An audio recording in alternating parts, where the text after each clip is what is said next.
Carta de Caruaru, Pernambuco, de setembro de 2005. Um conselho de um mestre. Muito prezado professor Orlando Fedeli, salve Maria. Como o senhor está? Tudo bem? E a sua família? Tomara que todos estejam bem e o melhor, com saúde. Quero lhe dizer que é um prazer estar lhe enviando este e-mail, meu querido professor, porque o senhor de fato é um professor mesmo, daqueles dedicados, amigos, que sabem agradar, mas que também sabem desagradar quando preciso. E isto é o que faz o senhor, de fato, ser um professor nota 10. Há um ano mais ou menos, procurando respostas para as minhas dúvidas, que hoje são bem menores graças a Deus, acabei encontrando o seu site, através de um link de outro site, e desde então a minha vida mudou.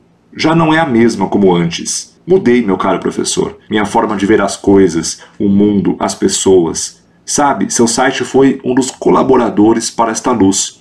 Luz que hoje, mais do que nunca, se mantém acesa dentro de mim, em ter descoberto a fé verdadeira. Vou lhe contar agora, o mais breve possível, a minha conversão ao catolicismo, para que o senhor possa me entender melhor. Eu sou paulista, como o senhor. Morei em São Paulo durante 10 anos. Fui batizado na igreja católica pelos meus pais, mas os mesmos não frequentavam a igreja como deveriam, e por isto nós acabamos nos tornando, infelizmente, os chamados católicos não praticantes. Daí então, viemos morar aqui em Caruaru. Aqui fiz a primeira Eucaristia, com 11 anos. Mas sabe, professor Orlando, eu ia à igreja, mas não por causa de Cristo em si, e sim por causa da minha mãe, que queria que eu fizesse a primeira comunhão, e não por mim, entende? Mas daí fiz a primeira comunhão, e depois disso fiquei indo à igreja durante 10 anos, só para assistir casamentos, ou então acompanhar meu pai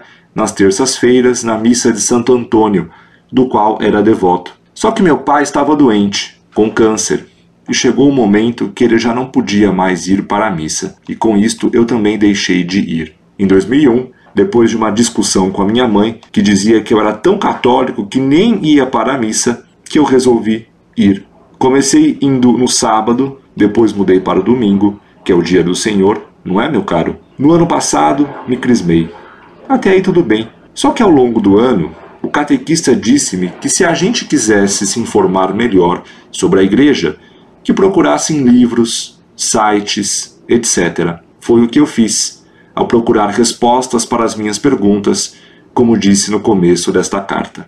No final do ano passado, comprei livros de autoria do padre Alberto Gambarini, o qual me ajudaram e tem ajudado e muito, mas acabei encontrando seu site, o qual me despertou para muitas coisas. No começo achei um tanto duro, mas ele foi amolecendo dentro de mim. Eu comecei a entender porque vocês do site são duros com certas pessoas. E isto cada vez mais estava me despertando. E o resultado brotou dentro de mim. Uma vontade de defender a fé católica como vocês estavam defendendo. E isto cada vez mais tem aumentado em mim. Suas respostas, dadas a vários internautas, me fizeram gostar de você ao ponto de chamá-lo de meu professor. Se não se importar, é claro. Pois o senhor, por algumas vezes, ao ler suas respostas, que inclusive tenho muitas salvas em meu computador, me fez chorar de emoção. Por exemplo, pela sua defesa da Virgem Maria, quando respondeu ao pastor Saul da Lagoinha, ou quando respondeu a um internauta que perguntava: o que o senhor faz na igreja? Sua resposta me tocou muito e me fez ver como eu estava enganado com a minha igreja. Suas respostas são como sal na terra e luz do mundo. Respostas firmes, precisas, duras, carinhosas, como de um autêntico cristão que demonstras ser. E com isto, acho que o senhor ganhou um novo aluno. Um aluno de longe, é verdade, mas que está perto do senhor pela internet. Um aluno que está aprendendo a ler, quando não queria mais, que nunca tinha se interessado a ler, a estudar, mas que graças a seu site, isto mudou. Aliás, tem mudado. Hoje, como disse, sou uma outra pessoa. E posso dizer que estou me convertendo ao catolicismo graças à sua ajuda indireta, através de seu site. E também, com isto, meu caro mestre, eu tenho pensado bem sobre minha vida e, sinceramente, de janeiro deste ano para cá, graças a esta conversão, estou querendo ser um padre. Mas não um padre como alguns que tem por aí, moderninhos, mas um padre que goste de ensinar doutrina, que cuide dos mais necessitados, que celebre missas como manda a Santa Igreja, que use a batina como deve ser. Enfim, um padre, um pastor dedicado a seu rebanho. Estou fazendo encontros vocacionais em um colégio católico daqui da cidade, e já conheço o seminário daqui da cidade, o qual inclusive já dormi devido a um retiro espiritual.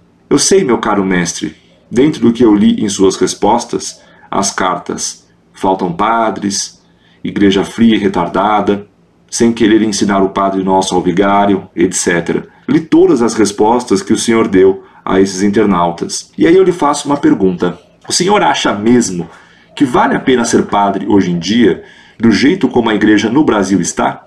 Ou o senhor me aconselha, ou acha melhor eu continuar como um simples leigo, mas fiel à igreja? O que eu ou o senhor poderia me aconselhar com relação a isto? O senhor em seu site critica, e com muita razão, e com provas, a RCC. Eu não gostaria de fazer parte deste movimento. O senhor acha que o bispo pode me obrigar a fazer parte deste movimento sem eu gostar? O que eu poderia fazer neste caso? Bem, meu caro professor, gostaria muito de saber sua resposta. Aliás, já conversei com um padre de minha paróquia e ele me incentivou a continuar com os encontros vocacionais e seguir em frente, se é este o meu sonho. Vamos ver no que vai dar. Não é, meu caro professor? Bem, eu fico por aqui aguardando ansiosamente pela sua resposta. Tenho coisas para lhe perguntar, mas deixarei para a próxima. Que Deus o abençoe hoje e sempre, e continue nesta luta de defender a única Igreja de Cristo, a Igreja Católica Apostólica Romana. Et Jesu et Mariae. Muito prezado Salve Maria. Muito obrigado por suas palavras que têm o exagero próprio da juventude, quando a juventude se entusiasma em conhecer alguém de perto. Peço-lhe que reze a Deus por mim, para que faça pálida a imagem daquilo que você, bondosamente, imagina que sou, pois realmente não sou digno de tanto louvor. Claro que o aceito de coração como meu aluno internauta, esperando que um dia você o seja em concreto, quando nos encontrarmos, se Deus quiser. Recomendo-lhe que reze muito para que Deus mantenha sua vocação sacerdotal. Não conheço hoje nenhum seminário que lhe pudesse recomendar. Normalmente, os seminários ensinam modernismo e não catolicismo. Por isso, recomendaria que você aguardasse um pouco os acontecimentos que estão para ocorrer na igreja. Consta que o Papa Bento XVI poderá logo mais liberar a missa de São Pio V. Caso a fraternidade sacerdotal São Pio X volte então a estar bem unida ao Papa, certamente haveria a possibilidade de ir estudar filosofia e teologia em seus seminários. Enquanto, porém, essa fraternidade não estiver em perfeita união com o Papa, será preciso aguardar os acontecimentos com paciência. Quanto tempo se deverá aguardar? Só Deus o sabe. Mas há inúmeros sinais de que isso não demorará demais. Rezemos e desejemos para que isso se dê o mais cedo possível. Deus amanhece devagar, mas é certo que o sol vai nascer. Já raia a aurora no horizonte. Incorde Jesus Semper, Orlando Fedeli.